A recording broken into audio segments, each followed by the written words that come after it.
ಅವರು ಬರೋಕ್ಕಾಗಲಿಲ್ಲ. ಸೊ ನಮಗೆ ಕಲಾವಿದರ ಮೇಲೆ ಒಂದು ಪ್ರೀತಿ ಇದೆ.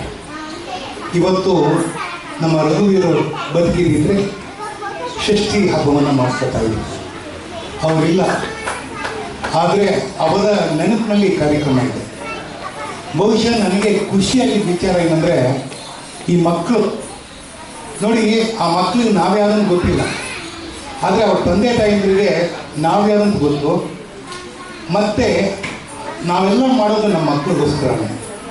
ಅದು ಯಾವುದೇ ಧರ್ಮ ಇರಲಿ, ಯಾವುದೇ ಜಾತಿ ಇರಲಿ, ಏನೇ ಇರಲಿ, ನಾವು ಅಂದ್ಕೊಳ್ಳೋದು ನಾನೇನೋ ಕಷ್ಟಪಟ್ಟುಬಿಟ್ಟೆ, ನಾನೇನೋ ತರಕಾರಿ ವ್ಯಾಪಾರ ಮಾಡಿದೆ, ನಾನೇನೋ ಗಾಡಿ ಹೇಳಿದೆ, ನಾನೇನೋ ಕಸ ಗುಡಿಸಿದೆ, ಆದರೆ ನನ್ನ ಮಕ್ಕಳು IAS ಆಫೀಸರ್ ಆಗಬೇಕು, ನಮ್ಮ ಮಕ್ಕಳು IPS ಆಫೀಸರ್ ಆಗಬೇಕು, ನಮ್ಮ ಮಕ್ಕಳು ಪೈಲಟ್ ಆಗಬೇಕು ಅನ್ನೋ ಯೋಚನೆ ಪ್ರತಿಯೊಬ್ಬ ತಂದೆ ತಾಯಿಗೂ ಇರುತ್ತೆ. ಹಾಗಾಗಿ ಇವತ್ತು ಈ ಒಂದು ವೇದಿಕೆ ನಯನ ರಂಗಮಂದಿರದಲ್ಲಿ, ನಯನ ಅಂದರೆ ಕಣ್ಣು, ಆ ಕಣ್ಣು ಸುಳ್ಳು ಹೇಳಲ್ಲ. ನಾನಿವತ್ತು ಪ್ರತಿಭೆ ನೋಡಿ ತುಂಬ ಖುಷಿಪಟ್ಟೆ.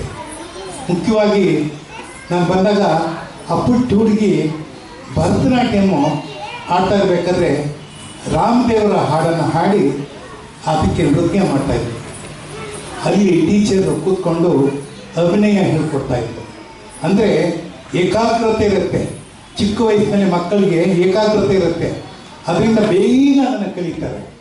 ನಾವು ಇವತ್ತು ತುಂಬ ಕೆಟ್ಟೋಗ್ಬಿಟ್ಟಿದ್ದೀವಿ. ಯಾವ ಥರ ಕೆಟ್ಟೋಗಿದ್ದೀವಿ ಅಂದರೆ, ಯಾವಾಗ ನೋಡಿದ್ರು TV, ಯಾವಾಗ ನೋಡಿದ್ರು ಮೊಬೈಲ್, ಇದು ನೋಡ್ಕೊಂಡು ಕೂತಿದ್ರೆ ಯಾವತ್ತು ನಮ್ಮ ಮಕ್ಕಳು ಈ ಥರ ಭರತನಾಟ್ಯ ಆಡೋದು, ಕಥಕ್ಕಳಿ ಆಡೋದು, ಈ ಥರ ದೇವಿ ವೇಷ ಹಾಕೋದು ಯಾವಾಗ ಹಾಕ್ತಾರೆ? ನಿಜವಾಗಲೂ ನಿಮ್ಗೆಲ್ರಿಗೂ ದೊಡ್ಡ ನಮಸ್ಕಾರ ಹೇಳ್ತೀನಿ.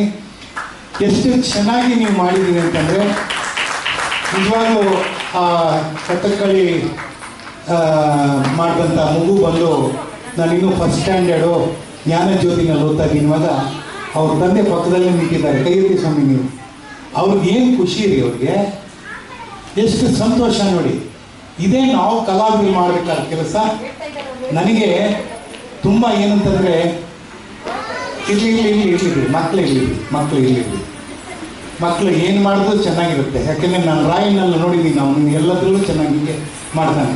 ಇನ್ಫ್ಯಾಕ್ಟ್ ನಾನು ಹೇಳಿದ್ದೆ, ಇವತ್ತು ಪಾಪ ಈ ಮಳೆನಲ್ಲೂ ಕೂಡ ಇಲ್ಲಿ ಸೆಕೆ, ಇಲ್ಲಿ ಲೈಟು ನೋಡಿ ಬೆವರ್ತಾ ಇದ್ದೀನಿ, ಆದರೂ ಕೂಡ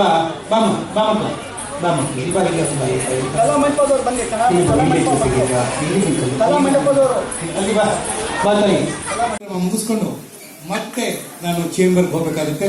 ಹಾಗಾಗಿ ಈ ಸಿಕ್ಕ ಇಷ್ಟೇ ಒಂದು ಗಳಿಗೆನಲ್ಲಿ ತಮ್ಮೆಲ್ಲ ಮಕ್ಕಳಿಗೆ ನಾನು ಆಶೀರ್ವಾದ ಮಾಡ್ತೀನಿ.